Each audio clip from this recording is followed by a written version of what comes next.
All right, I want to take a look here at the 2018 macro FRQ number 1. That's the long FRQ.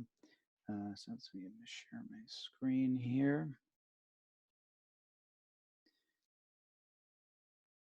All right, so here we are. Here's the 2018. Again, we're going to zero in just on question 1 here. Now, it looks to be pretty long, but there are just a few graphs in here. And this question is actually not too bad, I don't think.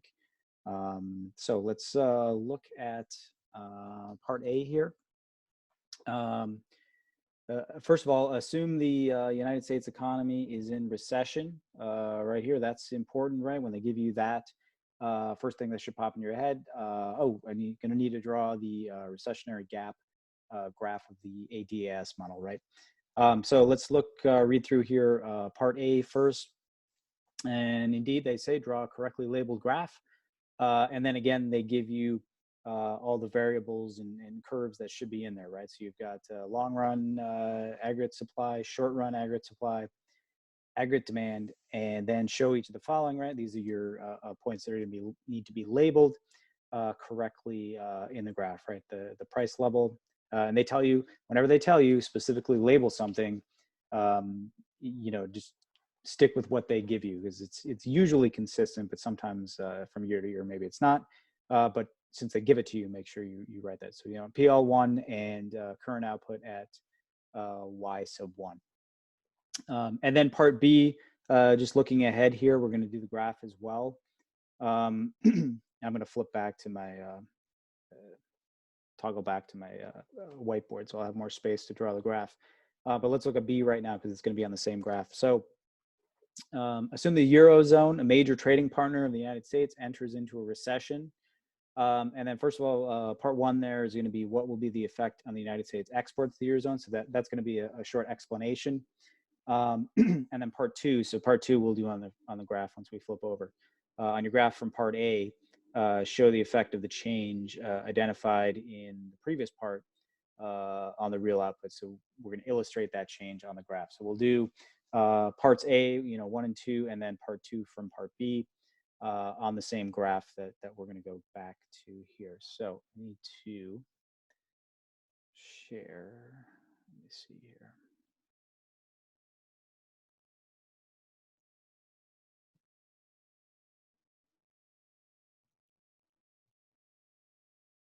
Let's see, I thought I had the ability.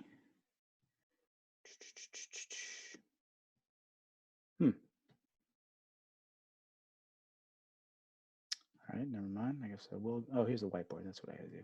Okay. Sorry, I forgot where that was. Okay, so I got a nice big space here. Remember, first thing we're going to do, we're doing parts A, where we had to draw the graph. So let's. All right, so let's draw it nice and large here. Again, this is the recessionary gap. We had given an economy in recession. So when we draw the ADS model, right, we have price level, and then we have real GDP down on the x-axis. Okay, we've got a aggregate demand curve. I think it's always good to get in the habit of one, just in case they're going to have you shift another curve somewhere. And then remember, you've got short run aggregate supply. Again, let's just put a subscript 1 just in case we need to shift something. And then the other thing we need to have on there, right, to show that this is in a recessionary gap, we needed the long run aggregate supply curve, so the LRAS. And the fact that our intersection over here is to the left, right? We're below full employment. So, you know, if you want to, you can label this point as Y sub F, right? The full employment output level. And they did want you to label our current points, right, as Y sub 1. Oops, can't write clearly. And over here, oops, PL sub 1, right? So that's your correct graph for the first part, showing an economy in a recessionary gap. And we got all our sort of current output points and price level labeled correctly.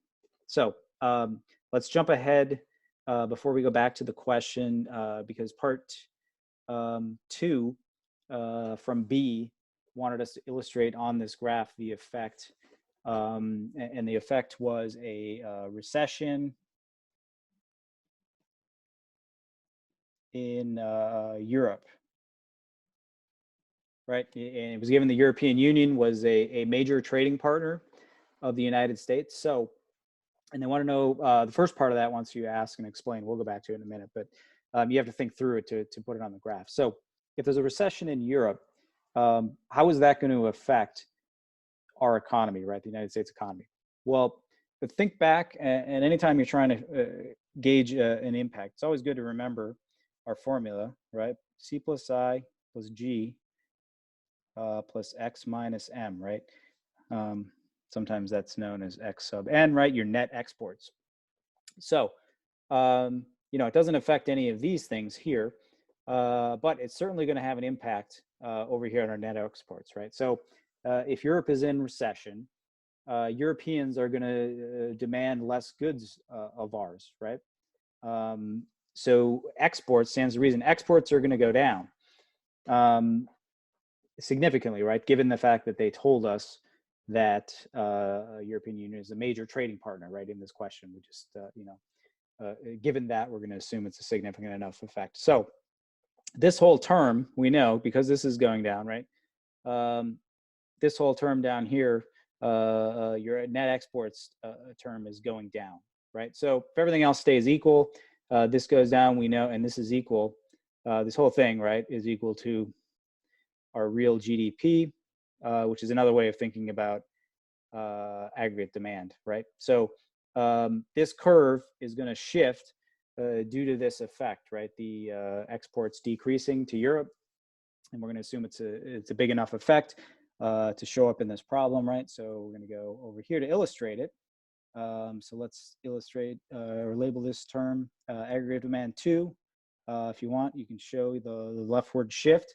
So, you know, we were in a recession already, recessionary gap, and now all of a sudden it's widened even further, right? So if you want to, you can label this Y sub 2. And then over here, we can go price level sub 2. So you see the situation, because of what happened of a recession in Europe, has actually even gotten worse, right? Our aggregate demand has shifted further, and now our output gap is even wider than it was previously. Okay, so that was the graph there. Let's clear all this. Okay, let me. Yeah, I can toggle back. Okay, so let's go to here. So B, what will be the effect on the United States exports to the Eurozone, right? And they kind of lead you through that question. Well, you didn't have to figure out it impacted exports, but they would say, well, what's the effect on exports? And you say, well, you know, if Europe isn't doing so well, right, their economy is in the dumps, you know, people are losing their jobs, people are going to demand less, right? So they're going to demand less of our products, which are our exports. And probably not only that, they're not going to be selling as much as well. So the exports are the thing you want to zero in on. But so our net exports, the effect should be to decrease. And as long as you say that, you know, in a sentence or two at most, you should be good, right? And part B, or not part 2 of B, we already did, right? That was on the graph. Show the effect of the change we just discussed. And that was the leftward shift in the aggregate demand curve, right? And it showed, because it says show the effect on real output, you should make sure you label, well, you should label anyways, but make sure you label that, you know, Y sub 2, because that's what the question is asking about. What happens even further to real output in this new situation? Okay, so part 3, what will be the effect of the change identified in part B2? So what we just talked about on unemployment in the United States. So we had an initial recessionary gap economy in the United States. We talked about this other thing happening, right? Europe going into a recession, thereby impacting our exports. And then they're asking what that secondary change what impact that will have upon unemployment. So, we saw how real GDP, right, went from a decrease from our Y sub 1 to Y sub 2, right, because of our leftward shift in our aggregate demand curve. And when real GDP decreases, right, that means we're employing less people, perhaps we're laying people off, and unemployment, which is what they're asking about here, right? They're asking what happens to unemployment. So the unemployment rate goes up. Okay, so those are sort of inversely related. If real GDP is decreasing, unemployment rate is increasing, and flip that the other way, right? If real GDP is increasing, we can probably assume the unemployment rate is decreasing, right? In some sense. So as long as you say that unemployment rate is going up, you can even just sort of draw an up arrow. And if you want to use a sentence to describe that, but really they just ask about the effect. So I think you get the point as long as you say, it was increasing.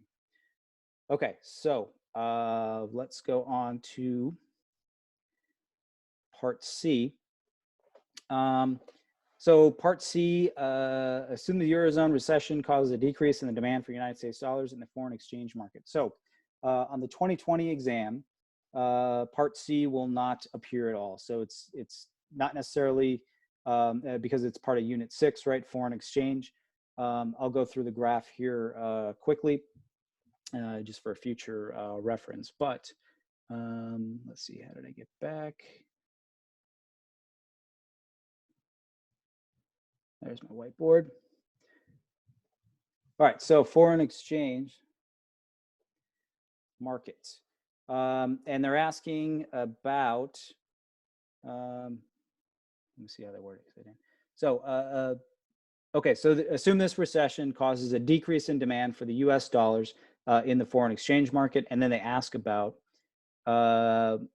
first, will the euro appreciate, depreciate, or remain unchanged? Explain. And then they want you to draw a correctly labeled graph of the foreign exchange market for dollars and show the effect on the exchange rate for dollars. So when we flip this, we'll do part 2 first, just to draw the graph. Okay. All right, foreign exchange market. Again, this is from unit 6, so will not appear on the 2020 exam, but in case you're interested. So up here, we're gonna do euros over dollars. That's our price, right? Exchange rate. Sorry, I can't write that very cleanly. And then down here, we're gonna have quantity of dollars. Okay, so we've got our demand and supply curves. And the most important thing we got here, our exchange rate is going to be, so that's our price, right? But it's in terms of exchange rate, and that is euros per dollar right here. If you're interested, you want to do that too as well. So they gave us in the question, assume this recession causes a decrease in demand for dollars, right? So that's pretty simple. You just essentially draw a shift. So you want to do D2 if you want to draw some arrows. You can, right? And then the important thing here is to show exchange rate decreasing, right? So you see we went from E1 to E2. So this is, the tricky part of this one is reading the question correctly, because, so this is the graph, this is part 2, and this would be essentially everything you need on this graph. And they really gave you essentially what was, they said shift the demand curve, right? Demand decreased. So the tricky part is going back to part A. So what this means is that the dollar, because the price is going down, right? The price of the exchange rate, the dollar depreciates.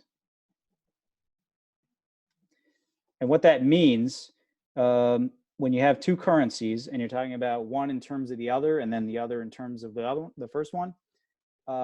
So if you have one currency that's depreciating, so you get the dollar depreciating in terms of the euro, that has to necessarily mean that the euro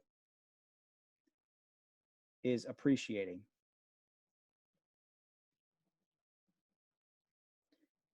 in terms of dollars? Right? If you have one getting less valuable in terms of a currency, that means the other one has to be getting more valuable in terms of the currency. So that was part one. We can go back here. So will the euro appreciate, depreciate, or remain unchanged? So the answer would be appreciate. And then they want you to explain. So I think it would be good to reference your graph from part two. And say, well, I see from the graph that the exchange rate for the dollar, price of the dollar, right, is depreciating, getting less valuable. And therefore, if you flip it, right, the euro has to be appreciating in terms of the dollar because they have to be flipped. And I think that a short explanation dealing with that, as long as you got the graph correct, I think you should be good to go there. Okay, so that's part C. So part D, I think the trickiest part of this question maybe, but really just ask you to think through some policy, some government policies and what effects they have on different variables. So actually, I think the first two are actually fairly straightforward, but okay, so assume the United States implements a combination of expansionary fiscal. So let's, oops. I was going to annotate this. How do I do that? Maybe I can't.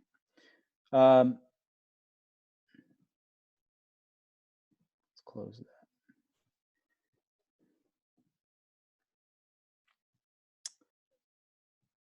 Sorry. Lost everything I was doing.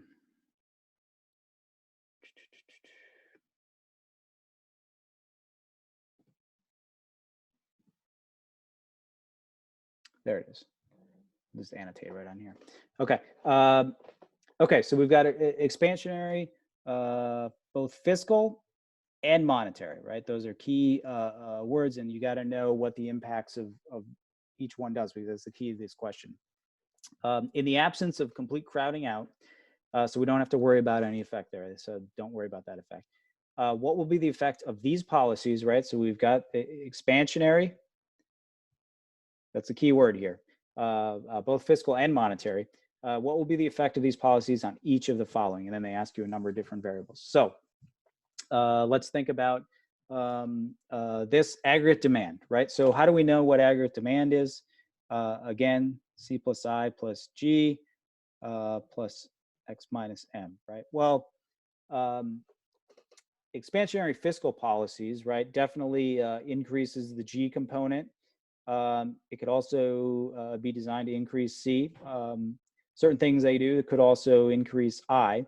Monetary policy, right? Trying to make it cheaper for companies to borrow money, usually trying to increase the I component, could also have an impact on C, right? All these things are trying to increase different components of the real GDP, right? So aggregate demand, in this case, all expansionary means it's increasing, right? We're trying to, the economy's down and we're trying to stimulate aggregate demand. So we're trying to increase it to get the economy going again, right? Okay, so part two, what impact does this have on the price level in the United States? So it's pretty straightforward, but if you wanted to be safe about this one, just draw a quick aggregate demand, aggregate supply, right? Sorry, our real GDP. And just draw, so short run, aggregate supply, aggregate demand. Okay, so we have, and we're interested in what happens to price level, right? So we're expansionary, right? So all the things we're doing here in these policies are attempting to shift aggregate demand outward, right? Increase, so AD2. And the question is asking me, well, what's the impact on the price level? All right, so I sketched my little graph just to be sure in case I wasn't aware off the top of my head. Price level 2, and I can see quickly from my little sketch An expansionary policy increases aggregate demand, and thereby the price level. So this one should be increased, right? Again, one of those that, you know, if you freeze up when you first look at it, I'm not sure what impact, you know, expansionary policies have on the price level. Well, fall back on your graphs, right? And just sketch it out real quick. This doesn't take very long to draw this route out. You can start to play around and see what happens with the variables when you shift curves, you know, one way or the other way. And then you're pretty confident, right? If you drew that out, hey, I know I got that one right? It increased. Now, part 3, that's the tricky part of this question. So what happens to interest rates? So we've got both expansionary fiscal and we've got expansionary monetary policies. So the answer to this third one, let's just do the answer first, is unknown. It's not, we can't determine it. The reason of that behind that is because expansionary fiscal and expansionary monetary policy have opposite effects on interest rates.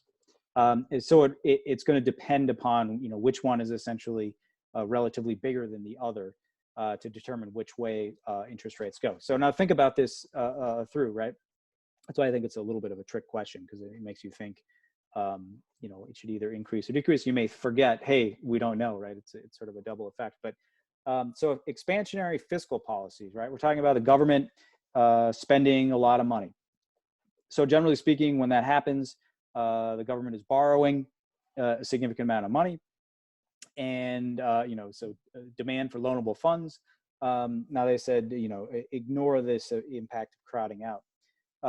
So all else equal, if the government is borrowing more money, trying to spend more, that's going to increase demand for loanable funds, thereby increasing the interest rate, right? And if you're not sure, right, you could draw a little supply and demand graph for kind of like we did over here, right? But the supply and demand graph for loanable funds.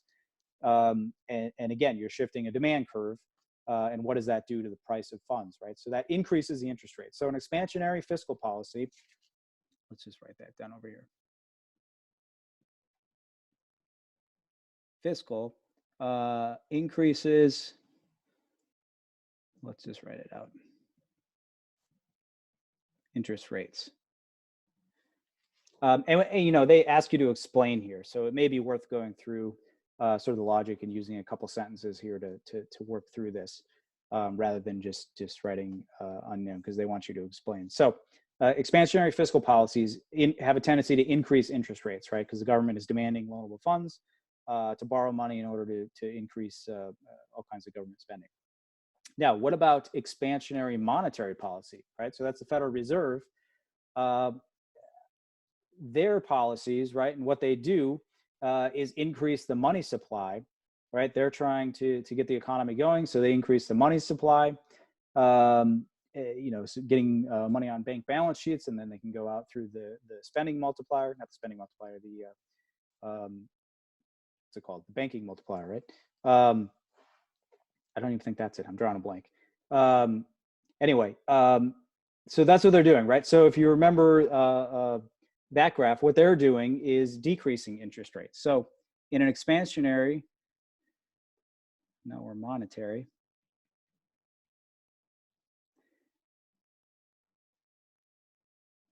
their impact is to decrease interest rates.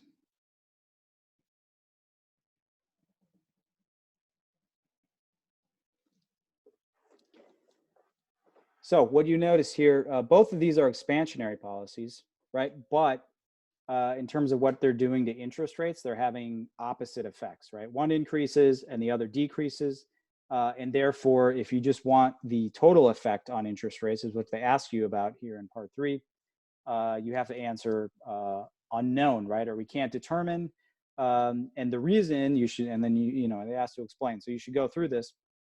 Well, an expansionary fiscal policy increases interest rates, and but an expansionary monetary policy decreases interest rates, right? So those are sort of tugging in opposite directions, and therefore we can't say with any certainty, you know, what the final effect will be. It depends on the relative strength of each of those policies.